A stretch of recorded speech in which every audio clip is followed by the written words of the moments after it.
Hola, hola, buenas noches. Bienvenidos al programa. Yo soy Jaime Bailey. Hoy es miércoles 5 de diciembre. Estamos saliendo en vivo y en directo. Son las 9 en punto de la noche aquí en Miami. Hoy miércoles 5. Hoy voy a conversar con Julio Schilling, que es un brillantísimo escritor y politólogo cubano-americano. Vuelve esta noche al programa para mi beneplácito, Julio Schilling. Vamos a hablar de la actualidad, de todo un poco. Nos visita esta noche un intelectual, escritor, politólogo cubano que yo respeto muchísimo, Julio Schilling. Bienvenido, querido Julio, gracias por venir. Encantado de estar contigo. Es un honor compartir contigo esta noche. Bueno, a ver, ¿por dónde comienzo? ¿Quién fue un mejor presidente para ti, que llevas la vida entera viviendo en los Estados Unidos? ¿Bush papá o Bush hijo? Fíjate, fueron presidencias diferentes. Muchas veces el Bush padre, pues por el anexo que tuvo con el gobierno de Ronald Reagan, pues lo consideran como el tercer término de Reagan. Sí. Pero Bush padre tenía más parecido a otro republicano, a Richard Nixon. Fíjate que en determinados proyectos, por ejemplo, el proyecto del acto de limpieza de aire, la enmienda, hace una enmienda en el año 90 consecuente con esa ley del año 70. O sea, venía más de la corriente de pensamiento más moderado. En cambio, Bush hijo probablemente tenía más una visión, era más ideológico. Sí, además Bush hijo estaba rodeado de Cheney y de Rumsfeld, que lo llevaron muy a la derecha, ¿no? Correcto. Cosa que su papá en su día le criticó. Pero entonces, si leo entre líneas tu respuesta, ¿crees que Bush papá fue mejor? A pesar de que no ganó la reelección. Bush papá estaba mucho más preparado. Sí. O sea, estaba mucho más preparado. Sí. Siguió la corriente exitosa que heredó de la revolución Reagan, porque podemos decir que fue una revolución con un impacto tan grande que hasta el gobierno de Bill Clinton tuvo que seguir la noción. Recordemos cuando Bill Clinton dijo la era del gobierno grande ha terminado. O sea, que siguió lo que Ronald Reagan estableció. Y Clinton, siendo un demócrata, fue fiscalmente muy responsable. Muy responsable. Pero por supuesto. Cuidó los equilibrios presupuestales. ¿Quién es el mejor presidente que has visto tú en Estados Unidos desde que tienes uso de razón? Bueno, te diría Lincoln, pero bueno, ese no lo vi, pero sin lugar a dudas te diría que ese es más importante. Pero en la era moderna, Ronald Reagan.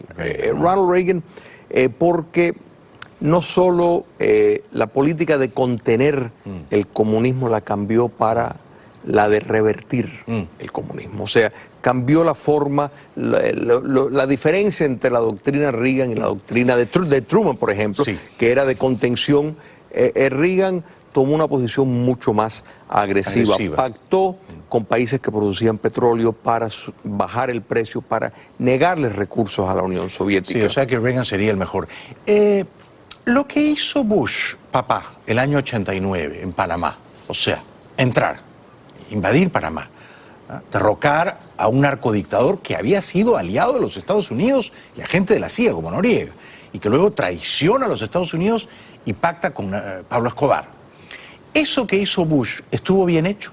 Estuvo más que bien hecho. ¿Por qué? Hace falta, porque es solidaridad con principios elementales. Mira, parte del problema, Jaime, que hemos heredado a consecuencia del comunismo soviético fue que lo que se ganó en la guerra se perdió en la paz. Y te quiero explicar ese punto.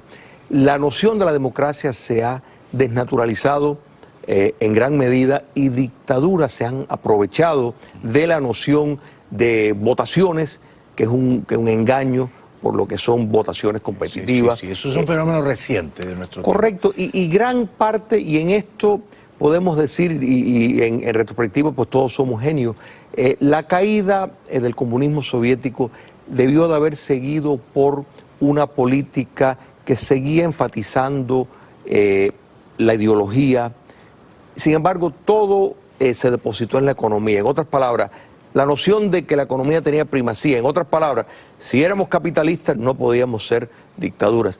Eso, los chinos lo demostraron que era una falacia, pero la inversión que más se hizo fue en preparar a individuos internados en el mercado, sin darse cuenta que muchos de los que iban a tomar el poder, mira Putin por ejemplo, pues simplemente aprendieron a utilizar el mercado, aprendieron las reglas del juego del sistema de libre empresa, pero para utilizarlo a su favor, algo que los fascistas siempre estuvieron conscientes. Ahora déjame volver a Panamá, por favor.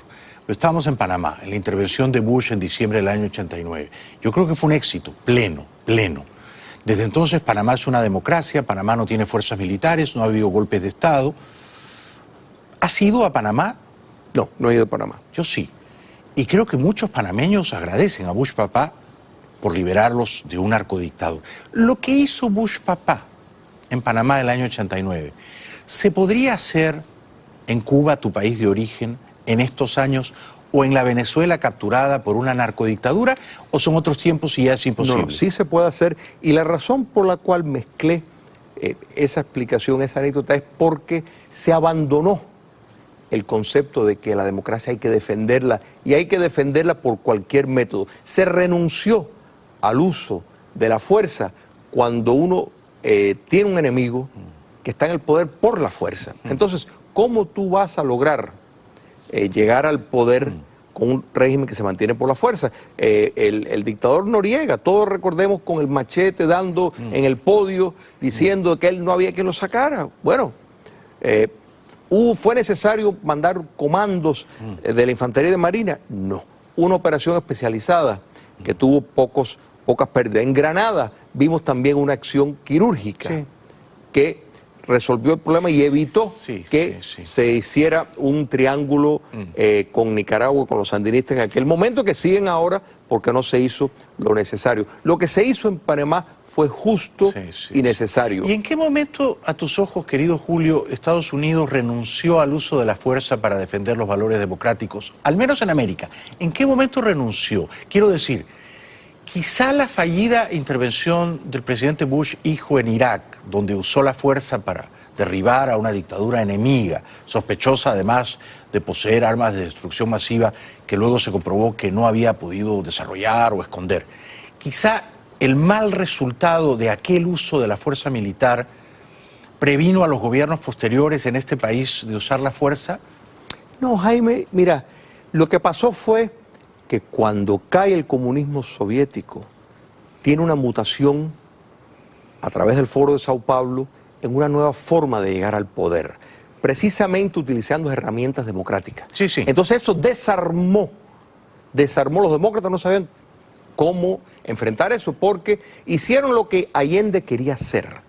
Entonces, lo vimos llegar al poder por la vía democrática y no por las armas. Correcto. O sea, usar la democracia y luego en el poder subvertir las reglas del juego y quedarse... Correcto, pero mantener una apariencia, tolerar una oposición marginal, tolerar determinados espacios de movimiento, con el fin de que de poder decir, mira, nosotros estamos aquí por los votos, nosotros fuimos elegidos por el pueblo. Y ahí es donde está la desnaturalización de la democracia. La democracia son límites, Jaime. La democracia son límites al poder.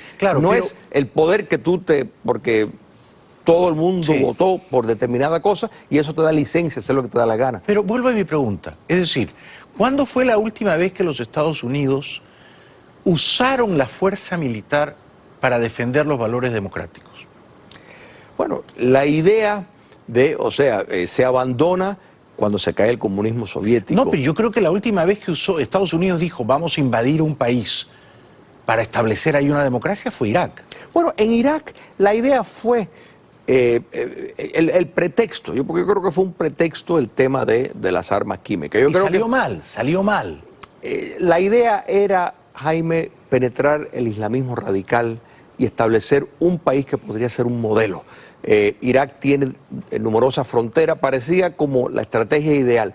Pero el problema es que, de nuevo, lo que ganan en la guerra muchas veces los estadounidenses tienen el defecto de que lo pierden en la paz. Pues fue un triunfo pírrico. Y yo creo que los Estados Unidos, después de aquella experiencia, que me parece que la mayor parte de la población no recuerda como una victoria. Es decir, si tú haces una encuesta, no creo que la mayoría de los estadounidenses digan la invasión militar a Irak fue un éxito, fue una gran victoria. No, se la recuerda como una operación fallida. Entonces, luego viene Obama Y Obama, por supuesto, nunca consideró usar la fuerza para liberar a los cubanos o a los venezolanos. O sea, me parece que ha quedado ahí como un trauma, ¿o me equivoco? No. Mira, podemos decir que el síndrome de Vietnam, después de tener determinados episodios exitosos en Grenada, en efecto tumbar el comunismo soviético, no el comunismo, pero sí el comunismo soviético, pues proyectó a los Estados Unidos en otra esfera. El ser atacado en su suelo, o sea, no podemos minimizar. Si el 10 de septiembre nos ponen una película de lo que ocurrió el 11 de septiembre, todo me hubieras dicho que exagerado. ¿Qué director tiene la cabeza para haber inventado ese cuento? Y sin embargo, así fue. ¿Obama fue un buen presidente en términos de política exterior en América, de defender los valores de la libertad y la democracia en América? No, terrible. Terrible porque, y Cuba es un caso emblemático de eso, o sea, dio la casa, o sea, precisamente el acercamiento, porque el castrocomunismo siempre quería establecer relaciones con los Estados Unidos, particularmente cuando se cae el comunismo soviético, pero en sus términos, o sea, que se le entendiera, se le respetara como dictadura, o sea, que se abandonara todo tipo de consideraciones imprudentes, como querer que no arrastren mujeres por el piso, que las personas pues no se vayan a decir una cuestión que pudiera lastimar la imagen del gobierno, retar, contestar el gobierno. Entonces, el presidente Obama les dio todo sin exigir absolutamente nada. Tiró por la ventana para afuera todo concepto de derechos humanos. Sí, o sea que fue un mal presidente en términos de la promoción de los valores democráticos. Ahora, en todas partes del mundo, en Irán, el acercamiento que tuvo con Irán desestabilizó a favor del islamismo radical chiita. De manera que fue un agente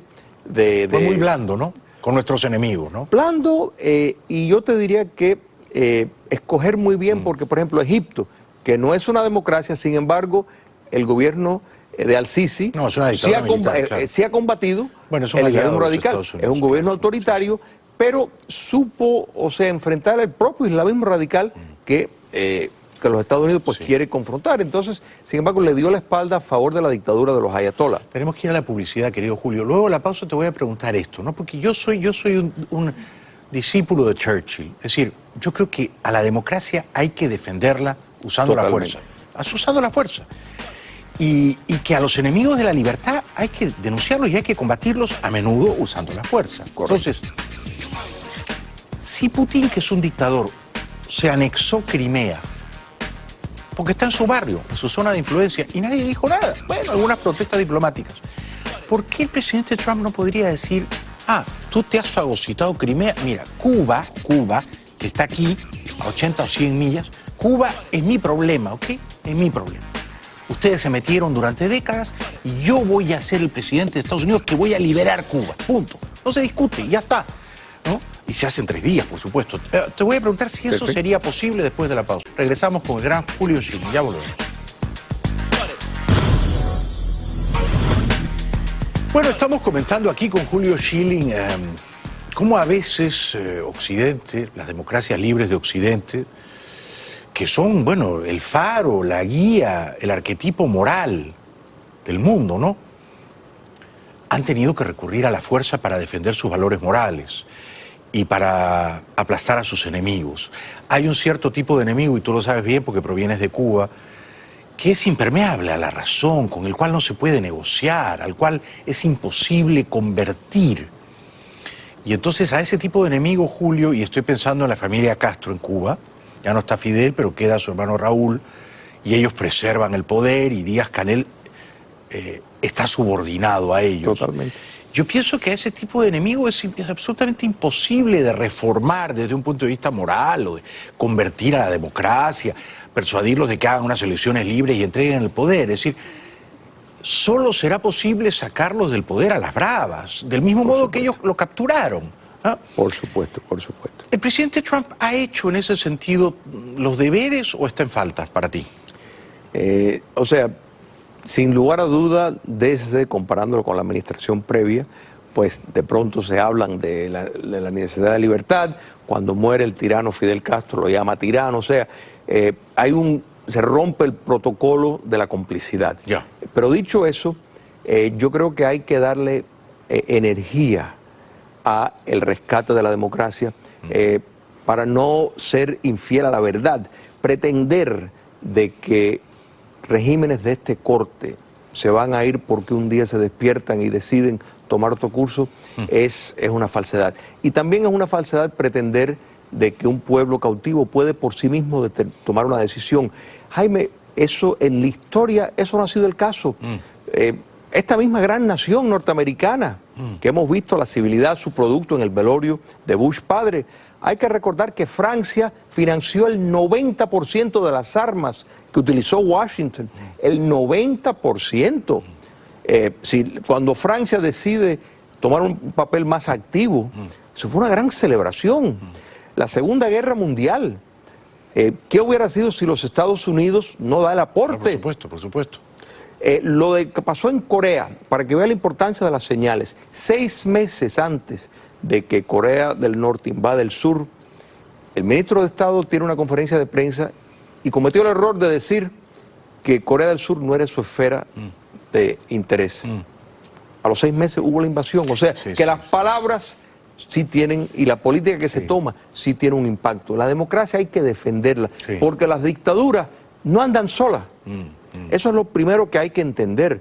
El castrocomunismo es una unión, es una multinacional delincuente y dictatorial. Venezuela no es nada más que una colonia de Cuba comunista, igual que en Nicaragua. Claro. Ahora, digamos, si Trump te dijera, pero Julio, ¿yo qué tengo que hacer en Cuba? Los estados no tienen amigos ni enemigos, tienen intereses. ¿Cuál es mi interés geopolítico de entrar militarmente a Cuba, comprarme un problema? Toda la clase política latinoamericana me va a insultar, van a decir que soy un imperialista, un invasor, un intruso, un pistolero, un tiratiros, nadie me va a aplaudir, pero salvo los cubanos de a pie que están allá adentro.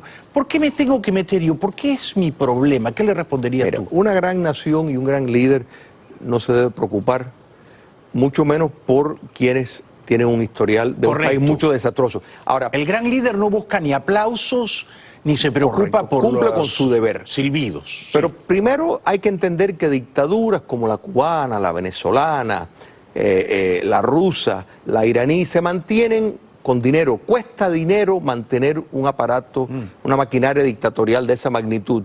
Vas a los fondos, vas a cortarle los fondos. En el caso de Venezuela, ¿cómo es que tú vas a ser el principal comprador de petróleo venezolano? Es absurdo. Es absurdo. En el caso de Cuba, si quisieran aplicar, las herramientas legales están ahí, aplica la ley Helms-Burton a su magnitud, para entonces ver cómo precisamente cuando no tienen los recursos para promover el terrorismo de Estado que cuesta dinero, pues entonces estás evitando el tener que llegar a una operación militar. Pero además, sí, seguramente es verdad, pero además la operación militar en Cuba, si en Panamá duró lo que duró el año 89, si fuera el próximo año, 30 años después, 2019, en una semana acabas con la dictadura cubana. Mira, en 4 días acabas con ella. En 4. Y si miramos las razones por qué, en el caso específico que preguntaste de Cuba comunista, ¿por qué a los Estados Unidos sí le conviene liquidar? Primero, porque está involucrada en el narcotráfico. Segundo, porque si miramos desde el año 59 el enorme costo de los Estados Unidos en precisamente defender, cuando lo hacía militarmente al resto de América Latina,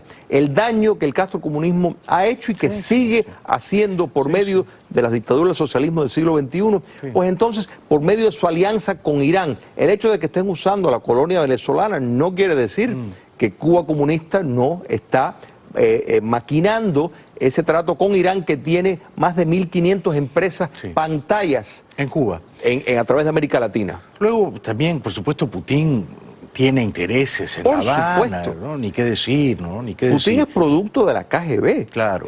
O sea, en Rusia, al no descomunizarse, que eso fue uno de los grandes problemas que uno pues tiene que entender, de que se ganó la guerra, y por eso digo que se ganó la guerra y se perdió la paz. Al no descomunizar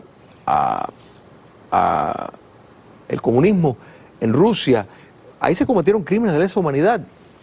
Putin es parte de ese aparato represivo y está en el poder, y no fue cualquier, fue un individuo especializado en la KGB, o sea que en la subversión entiende perfectamente. Les ha convenido poner la ideología y el léxico de lucha de clases a un lado, pero han inventado lo que podemos decir es como la dictadura perfecta. Ahora, un poco para ir terminando, Julio, ¿no?